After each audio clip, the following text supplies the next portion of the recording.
Well, New Delhi disappears not into history, not into memory, but into a choking grey haze. Breathing in India's national capital has now become a daily act of survival. And yet again, the city gasps for oxygen. You're watching Left, Right, Centre with me, Raisha Saigal, and we will be discussing India's national air emergency with our set of panelists. But first, let's tell you how really bad is the situation as we speak.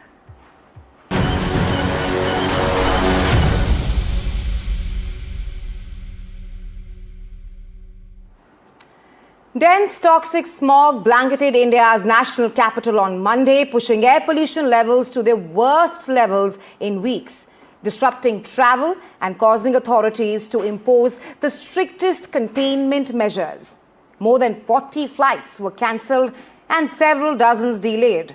Over 50 trains arriving and departing from New Delhi were delayed by several hours. That's what the officials have said. Well, an orange alert has been issued for the Delhi NCR region, and the air quality in New Delhi remains in the severe plus category, breaching the 456 mark that's across parts of the national capital.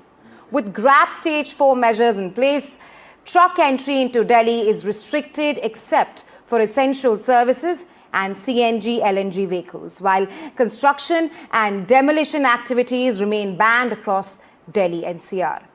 Over 370 flights have been delayed because of a thick smog which has blanketed New Delhi since morning. As of now, 40 cancellations have been reported, with 108 Indigo flights to and from Delhi also being cancelled. Airlines have urged passengers to allow additional time while also planning their journey to the airport, as road traffic may be slower due to the toxic haze. Let's tell you more about the killer pollution that has engulfed all of us here in New Delhi. While the government here in New Delhi says that no data on deaths due to pollution. That's what the government is saying. Let's now tell you how a slew of studies are rather trying to rebuff that claim by the government. So studies across Lancet and all these areas, the Lancet study says that 15 lakh extra deaths in India every year due to pollution. Another study says that toxic air leading the cause of deaths in Delhi. This study is by the Global Burden of Disease. All these studies are saying that pollution shortening lives by 10 years in Delhi. This despite the government clearly saying that there is no correlation between diseases, deaths and pollution. Then lastly, the University of Chicago study says that the pollution shortening lives by 10 years in Delhi, and Harvard study also asserts this very fact that 1/3 of deaths in India every year linked to air pollution. So this is what the studies are saying, in contrast to what the government has said, that there's no data on deaths due to pollution.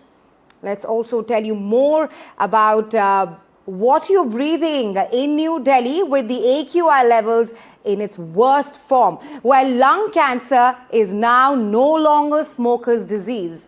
Doctors say that Delhi's toxic air is now driving new cases of lung cancer here in New Delhi. Now, in 1998, 90% of lung cancer patients were smokers, but that has changed in today's time because of the worsening air pollution. 50 to 70% of lung cancer patients are now non-smokers. So clearly you are breathing or smoking. That's the big question we're asking you tonight on Left, Right, Centre. Young Delhiites in their 20s are getting lung cancer as well. Well, to tell you how grave the situation is right now, breathing in Delhi, if you're watching us from India's national capital, New Delhi, and if you're breathing here in New Delhi, it's equal to smoking 25 cigarettes a day. PM 2.5 can penetrate deep into the lungs. And well, PM 2.5 triggers mutations leading to cancer. That's how lethal, that's how dangerous the situation is here in India's national capital.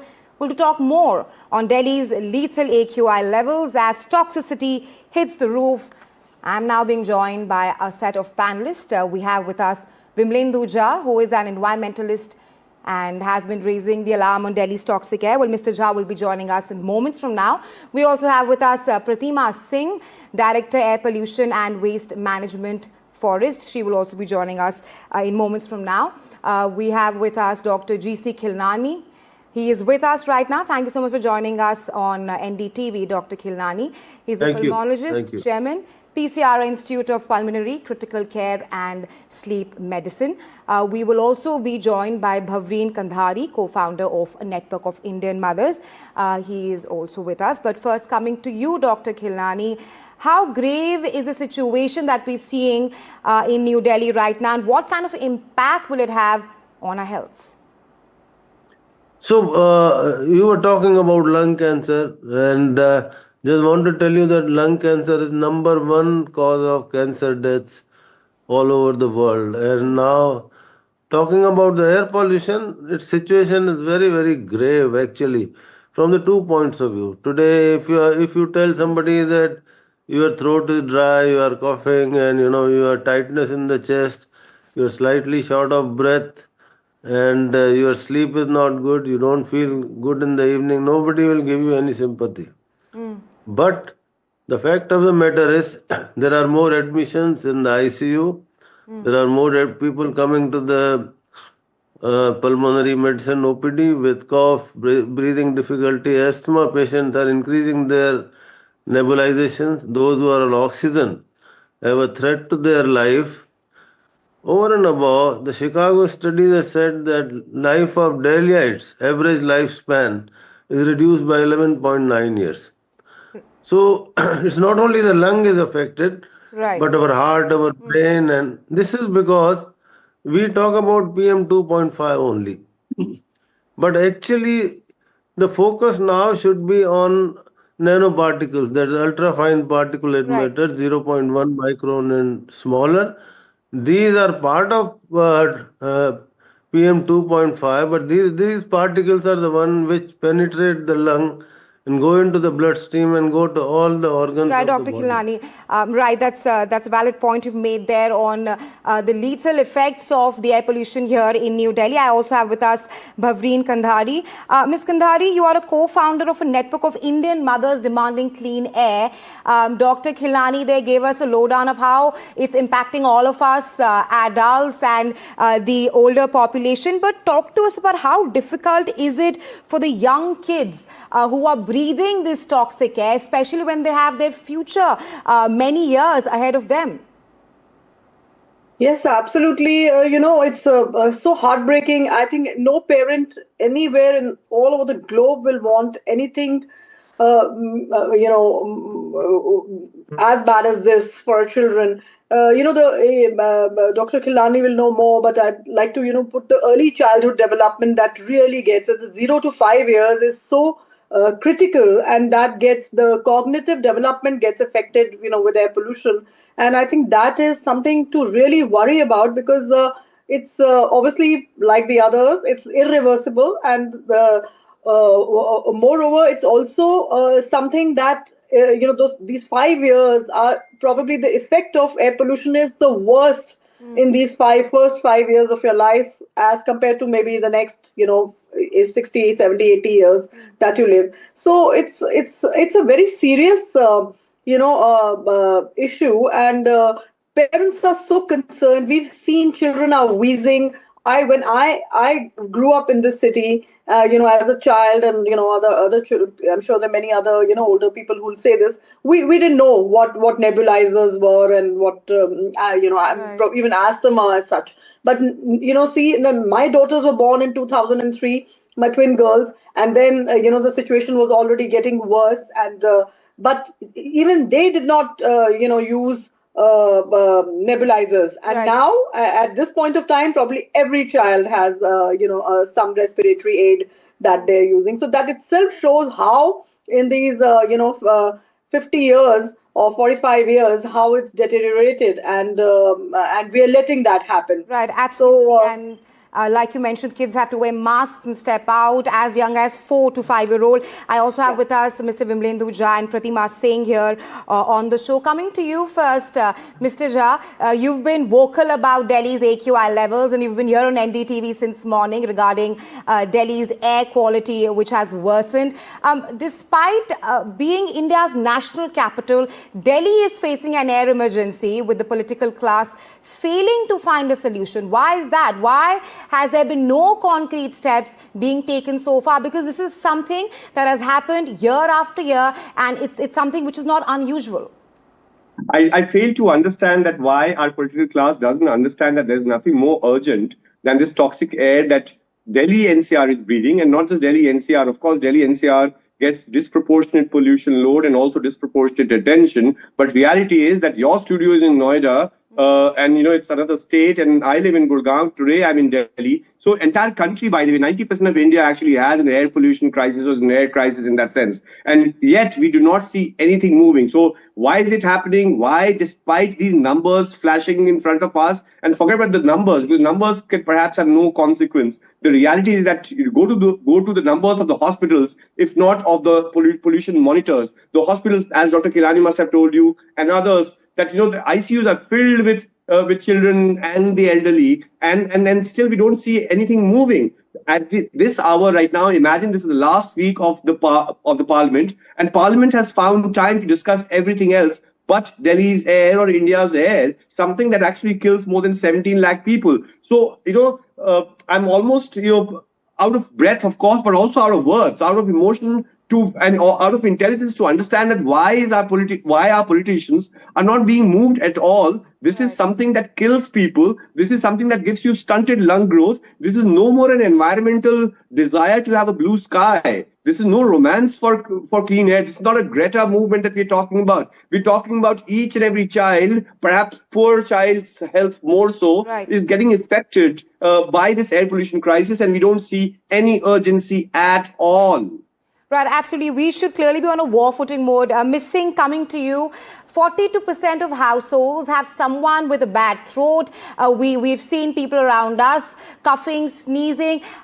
They say that you need to have an air purifier in a household. But the point is that not everyone can perhaps afford an air purifier. What do you make of the situation we all are in India's national capital? Thank you, Raisha. Thank you for having me here. Very good question. And as you mentioned that not everyone can afford a air purifier, but I believe that air purifier is not a solution. The solution is that we are not targeting the sources of pollution in the city. Delhi was the first in the country to, float out CNG buses. But where have we gone from there? Delhi should have taken a lead in curbing the air pollution issues. If we look, in the Delhi NCR region, people are still using firewood and cow dung for cooking in the villages here. And if you move from Noida to Delhi, you can see a haze, across the Yamuna River. Why is it happening? We are just targeting the big pollutants, but we need to also understand that the smaller sources of pollution, they give out big concentration level numbers, and that is where we need to target. We are not focusing on dust most of the time. We are not focusing on firewood, coal, and other aspects. Eateries, they are burning on regular basis. Small stalls on roadside, they are burning on regular basis. Right. Why are we not taking any step towards curbing these things rather than focusing on air purifiers? So I also feel that it is a huge governance problem, which we have not at all addressed. Until and unless our governance system is in place, one department handling everything is not going to solve. It has to be a coordinated effect and a step. Countries that have succeeded in solving this air pollution problem, they have considered it as a legal health and planning issue rather than an seasonal emergency, what we always target in Delhi. Right, Ms. Singh. While we're talking about how we've reached this stage that we are in with the air pollution levels reaching the hazardous level, Dr. Khilnani, coming to you first. For the benefit of all our viewers watching the show today, what steps can they take and who are the most at risk right now in Delhi? So, taking the second question first, the most at risk are the young children. As already told, they are growing, their cognitive function gets affected, their learning capacity gets affected. One third of the Indian Delhi children are having asthma. Their growth is being retarded. They are being put on steroids, and elderly.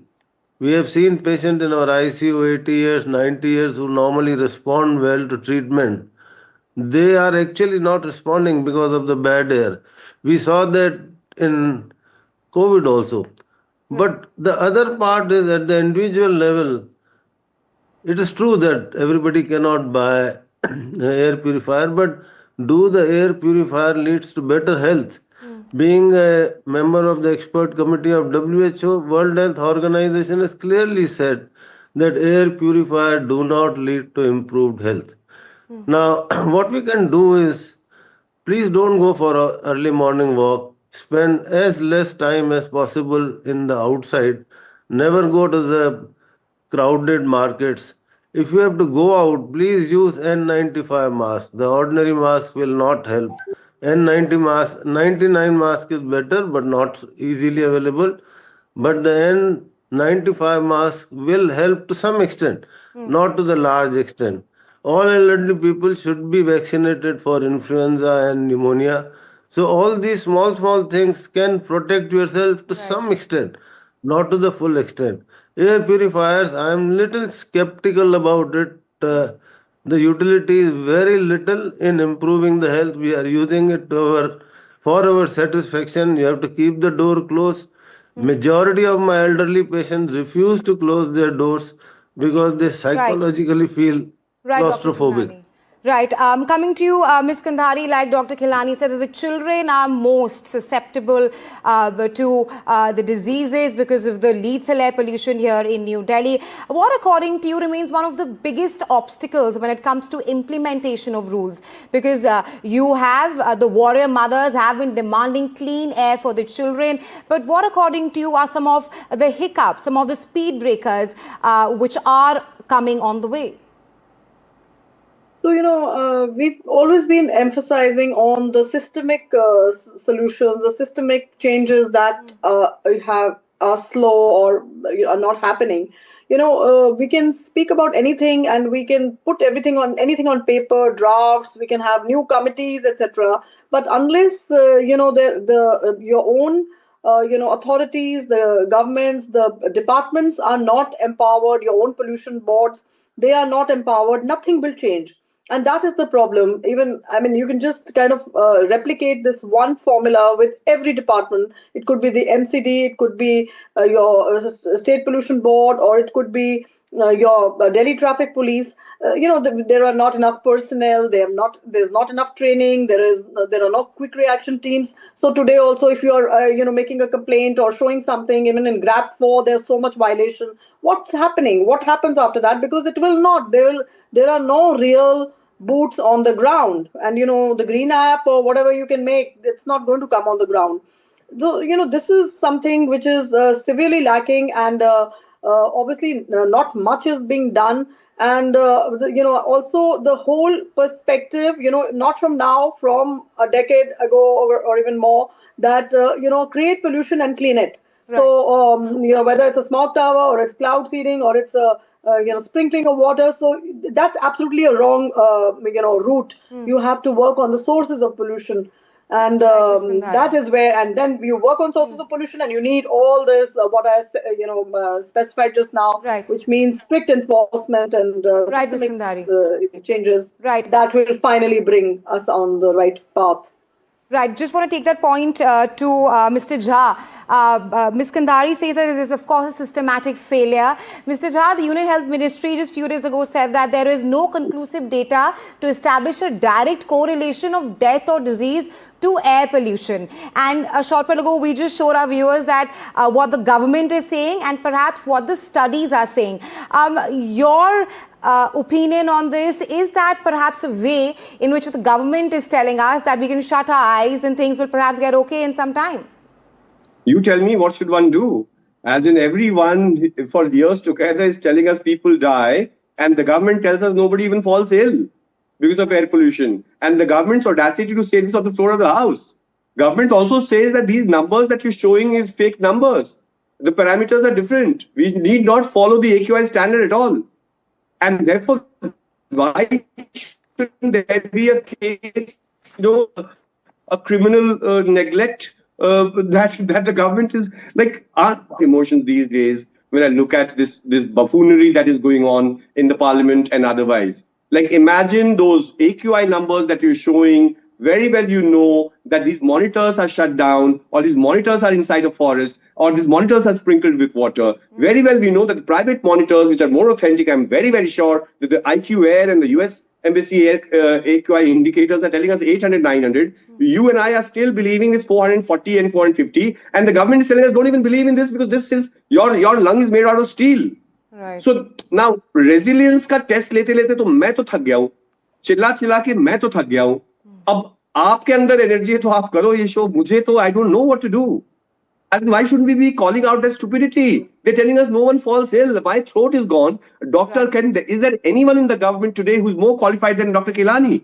Dr. Kilani for years together has been telling us, and not just one doctor, several of them, that not just falling ill, you die. And the audacity of a minister, of a cabinet minister and others to tell us that, hey, no one dies, no one falls ill. And we don't ask them a question. We don't take them to court. We run that news item as a breaking news flash.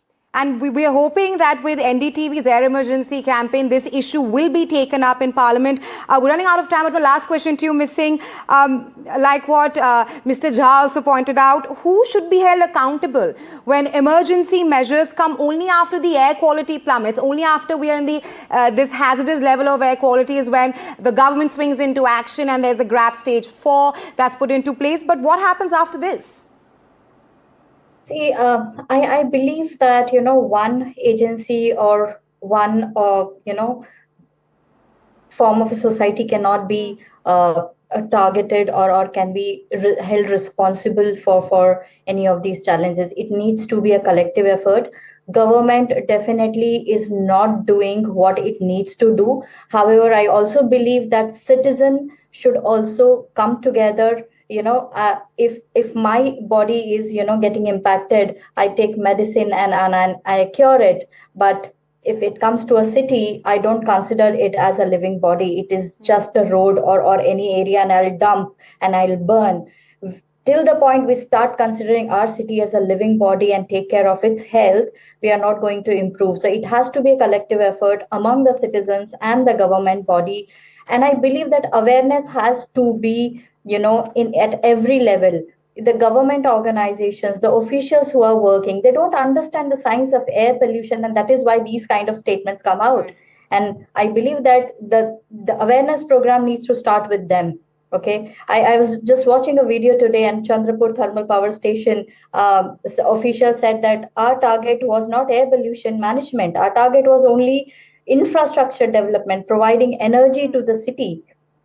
So air pollution has to be the center point of the conversation, right from top level to the bottom level. It needs to be part of our curriculum, education system, medical studies. We talk about dust. When did the civil engineering incorporate anything on the dust management? It has not. If we are not talking things from the start, how will we manage now? So it has to be a collective effort. Right, absolutely. We're running out of time. Your last few thoughts, last few words, Dr. Khilnani. So my thought process is where I agree with see, it is very unfortunate that we wake up in these 3 months. We have to work round the year and we should follow the model of California 100 years back when they had similar air pollution. Follow the model of Beijing in 2016 when they had as bad pollution as Delhi. The life expectancy of China has increased by 2.2 years only because of better management of air quality. Right. So it is actually worst thing to do to wake up during 3 months. The action has to be taken round the year. It has to be something like movement where government should take the responsibility of sources of air pollution well known, and the strategies are well delineated by IIT Kanpur group of civil engineers. It is the document is Right, with the Dr. government. Gilani. I'm afraid that's all the time we have on the show today. Thank you so much, ladies and gentlemen, for joining us on Thank you. NDTV. And we Thank you very hope much. that NDTV's air emergency reaches the authorities and that something concrete comes out of it. Slipping into a very short break, but come right back. Lots planned for you on Newsnight.